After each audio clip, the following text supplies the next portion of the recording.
সুপ্রিয় শিক্ষার্থী বন্ধুরা, আসসালামু আলাইকুম। যশোর বোর্ডের অনলাইন ক্লাসরুমের পক্ষ থেকে সবাইকে শুভেচ্ছা, স্বাগত। আমি Hena Khatun, SPC Kaparpura high school and college প্রভাষক, পৌরনীত্য সুশাসন। প্রিয় শিক্ষার্থী বন্ধুরা, আশা করি তোমরা ভালো আছো, সুস্থ আছো, পরিবার পরিজনকে নিয়ে ঘরে আছো। প্রিয় শিক্ষার্থী বন্ধুরা, করোনাকালীন এই সময়ে যেহেতু দেশের সকল শিক্ষা প্রতিষ্ঠান বন্ধ আছে, আর তারই ধারাবাহিকতায় শুরু হয়েছে অনলাইন ক্লাস। আর এর প্রেক্ষিতে আজ আমি এখানে হাজির হয়েছি তোমাদের সামনে একাদশ দ্বাদশ শ্রেণীর পরিণতি সুশাসনের প্রথম পত্র থেকে আইনের ধারণা, সংজ্ঞা, উৎস নিয়ে আলোচনা করার জন্য। মূলত আইন হচ্ছে কতগুলো বিধিবিধান ও নিয়মের সমষ্টি, যা বিভিন্ন প্রথা, ধর্ম, বিচারকের রায়, বিজ্ঞানসম্মত আলোচনা, সংবিধান বিভিন্ন মাধ্যমে আমাদের সমাজে চলে আসছে।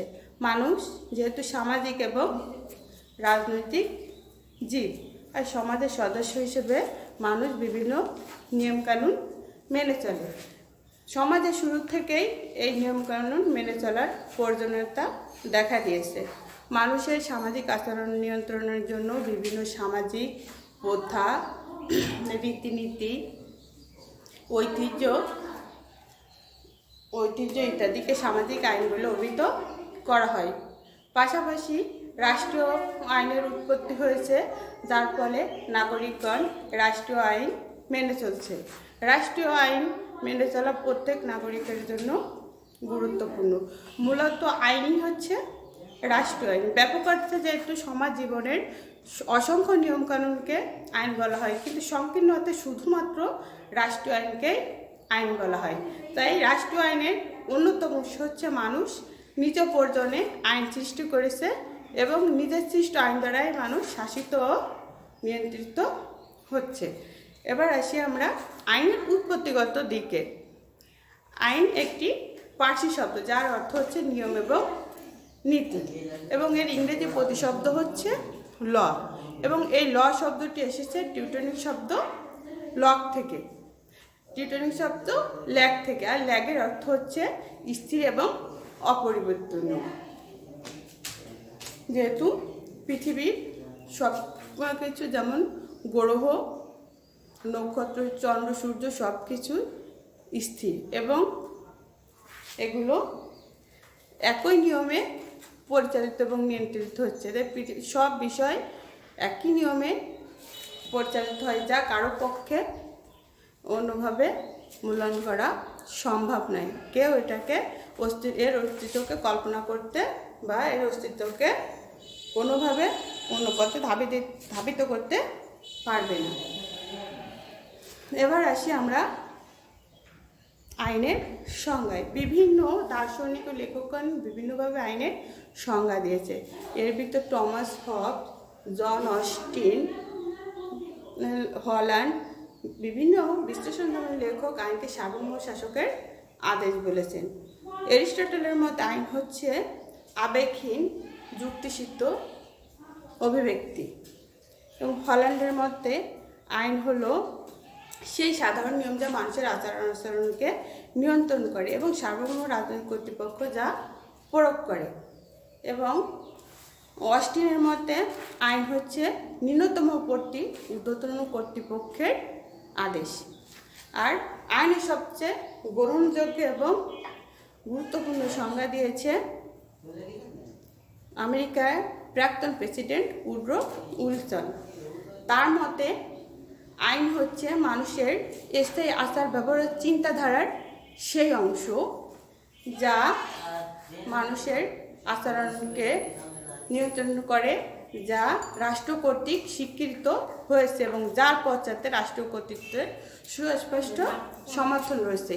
এই সংজ্ঞার প্রেক্ষিতে আমরা বলতে পারি যে আইন হচ্ছে নাগরিকের জীবন পরিচালনা বা নিয়ন্ত্রণের জন্য কতগুলো নিয়মের সমষ্টি, এবং এই নিয়মগুলো রাষ্ট্র দ্বারা স্বীকৃত, সমর্থিত এবং জনকল্যাণের জন্য পরিচালিত।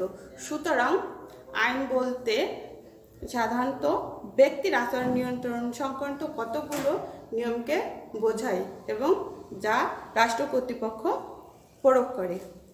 এবার আমরা আসি আইনের উৎস আলোচনায়।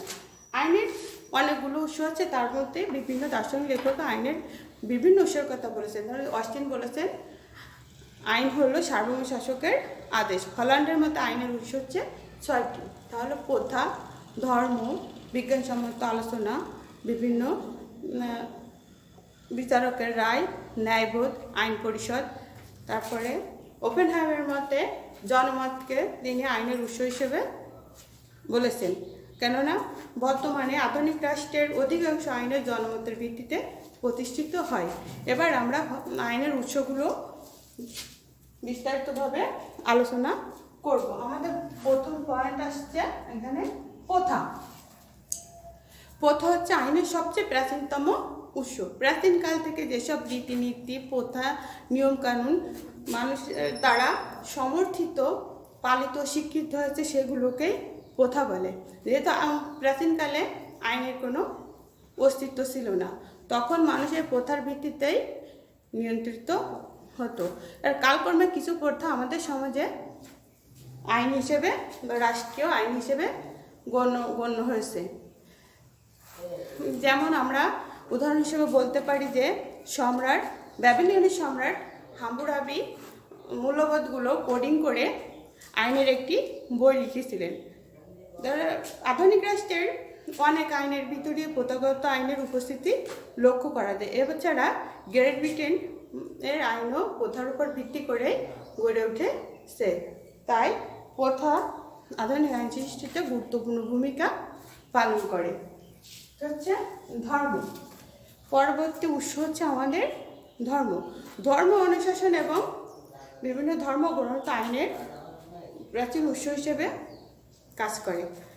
যে প্রাচীন এবং মধ্যযুগে মানুষের বিশ্বাস এবং জীবনবোধগুলো তাদের জীবনবোধগুলো খুবই মানুষের অন্তরে খুবই গভীরভাবে নিহিত ছিল।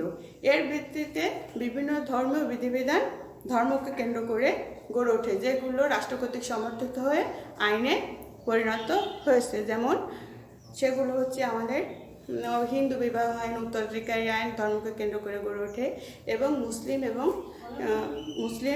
মুসলিমদের আইন মূলত কুরআন ও সুন্নাহর ভিত্তিতে গড়ে উঠেছে। তাছাড়া পারিবারিক সম্পত্তির আইন ও ধর্মকে কেন্দ্র করে গড়ে ওঠে। তাই আইন সৃষ্টিতে ধর্মের গ্রন্থেরও অনেক গুরুত্ব রয়েছে। পরবর্তী আলোচনা আমাদের বিজ্ঞানসম্মত আলোচনা। তাহলে আইনের পরবর্তী উৎস হচ্ছে বিজ্ঞানসম্মত আলোচনা বা বিভিন্ন আইনবিদদের গ্রন্থ। যেমন আমরা অনেক ইংরেজি গল্প, উপন্যাস বা পত্রিকা পড়ি, পাশাপাশি অনেক জটিল বাংলা শব্দ বুঝতে পারি না। এর জন্য আমরা ডিকশনারি বা অভিধান এবং বিশ্বকোষের ব্যবহার করি। তেমনি অনেক বিচারকগণ বিচার কার্য পরিচালনার সময় আইনের অনেক জটিল বিষয়গুলো ব্যাখ্যা করতে না পেরে নিজেদের বিবেক বুদ্ধি দিয়ে অনেক আইন সৃষ্টি করে এবং সেগুলো যথার্থ বিশ্লেষণ করে, এবং এগুলোকে বিচার পরিণত আইন পরবর্তীতে অনেক বিচারক ব্যাপকভাবে এগুলো অনুষ্ঠিত হতে থাকে। আর বিচারকদের এই সিদ্ধান্ত বা রায়গুলো অনেক সময় আইনে পরিণত হয়।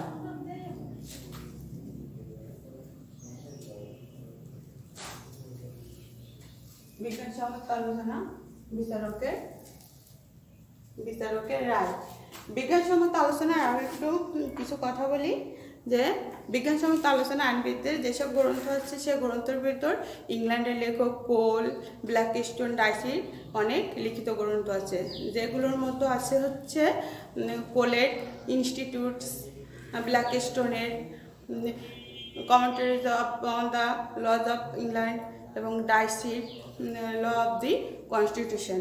এগুলোর মাধ্যমে সে দেশের অনেক আইনের ব্যাখ্যা তারা দিয়ে থাকে। আর আইনবিদের গ্রন্থগুলো অনেকভাবে আইনের উৎস হিসেবে কাজ করে। এবার বিচারকের রায়। বিচারক তাদের রায় দেওয়ার সময় মামলা পরিচালনা করার সময় অনেক জটিল বিষয়ের সম্মুখীন হয়, যেগুলো বিচারকের আইনের জটিলতা অনেক সময় স্পষ্ট থাকে। তখন বিচারক তার বিচার বুদ্ধি দিয়ে আইনের গ্রন্থের সাহায্যে বিচার কার্য পরিচালনা করে এবং এই বিচারককে বিচার প্রণীত আইন বলা হয়। পরবর্তী পয়েন্ট হচ্ছে ন্যায়বোধ। ন্যায়বোধ হচ্ছে আইন যেহেতু হচ্ছে স্থির এবং অপরিবর্তনীয়, কিন্তু সমাজ প্রতিনিয়ত পরিবর্তনশীল এবং গতিময়। কিন্তু এই পরিবর্তনের কারণে নানা সময় পরিবর্তিত পরিস্থিতিতে অনেক মামলা পরিচালনা করা বিচারকের পরে সম্ভব হয় না। তখন বিচারক বিভিন্ন দায় দায়িত্ব নিয়ে তাদের নিজের প্রজ্ঞা বিচার বুদ্ধি দিয়ে আইনের ব্যাখ্যা প্রদান করে এবং নতুন আইন সৃষ্টি করে এবং ওইগুলো পরবর্তীতে আইনের হিসেবে গণ্য হয়। এটা হচ্ছে আইন পরিষদ। আইন পরিষদ আইনের সবচেয়ে প্রধান এবং গুরুত্বপূর্ণ উৎস। আইন পরিষদ জনমতের ভিত্তিতেই আইন পরিষদ জনমতের ভিত্তিতেই আইন তৈরি করে। আইন পরিষদ শুধুমাত্র আইন তৈরি করে না, প্রচলিত আইনের পরিবর্তন এবং সংশোধন করে। তাই আইন পরিষদ হচ্ছে আইনের সবচেয়ে গুরুত্বপূর্ণ উৎস। পরবর্তী পয়েন্ট হচ্ছে জনমত। ওপেনহাইম, হল প্রমুখ মনীষীগণ জনমতকে আইনের উৎস হিসেবে বলেছেন। জনমতের ভিত্তিতেই আইন রচিত হয়। দেশের অধিকাংশ আইনই জনমতের ভিত্তিতে আইনসভা প্রণয়ন করে। তাই জনমতের প্রতিপালন ঘটানো হচ্ছে আইনের পরিষদের প্রধান লক্ষ্য। পরবর্তীতে হচ্ছে প্রশাসনিক ঘোষণা। বর্তমানে আইন পরিষদের ক্ষমতা কার্যাবলী পরিধি দিন দিন বৃদ্ধি পাচ্ছে এবং জটিল হচ্ছে। শাসন বিভাগের পরে তাই আইন বিভাগ তাদের কার্যাবলী অনেকটা আইন বিভাগ তাই তাদের কার্যাবলীর বহুল অংশে শাসন বিভাগের কর্মকর্তার উপর দায়িত্ব দিয়েছে এবং এই দায়িত্ব বলে শাসন বিভাগ বিভিন্ন নির্বাহী ঘোষণা বা আইনসমূহ জারি করছে, যেগুলোকে প্রশাসনিক ঘোষণা বা আইন বলা হয়। পরবর্তী পয়েন্ট হচ্ছে আমার সংবিধান। সংবিধান আইনের একটি অন্যতম উৎস, কারণ সংবিধানে সরকারের বিভিন্ন বিভাগ ও পরিধি কার্যাবলী সম্পর্কে আলোচনা করা হয় এবং সংবিধানের নির্দেশিত পথেই আইনসভা আইন প্রণয়ন করে। লাস্ট উৎস হচ্ছে বৈদেশিক চুক্তি। বৈদেশিক চুক্তিও অনেক দেশে আইনের উৎস হিসেবে পরিগণিত। উদাহরণস্বরূপ বলা যায় যে মার্কিন যুক্তরাষ্ট্রের মার্কিন যুক্তরাষ্ট্রের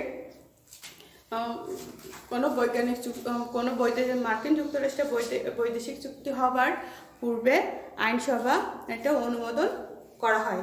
এভাবে আইনসভা আইনের উৎস হিসেবে গুরুত্বপূর্ণ ভূমিকা পালন করে। উপরের এই আলোচনার প্রেক্ষিতে আমরা বলতে পারি যে আইনের উৎস অনেক, কিন্তু এর ভিতর সবচেয়ে গুরুত্বপূর্ণ উৎস হচ্ছে আমার আইন পরিষদ। কারণ আইন পরিষদের তৈরি আইনে শাসন বিভাগ পরিচালিত হয়, বিচার বিভাগ পরিচালিত হয় এবং বিচারকগণ এই কাজের মাধ্যমে নতুন নতুন আইনের সৃষ্টি করে। ধন্যবাদ সবাইকে। আসসালামু আলাইকুম।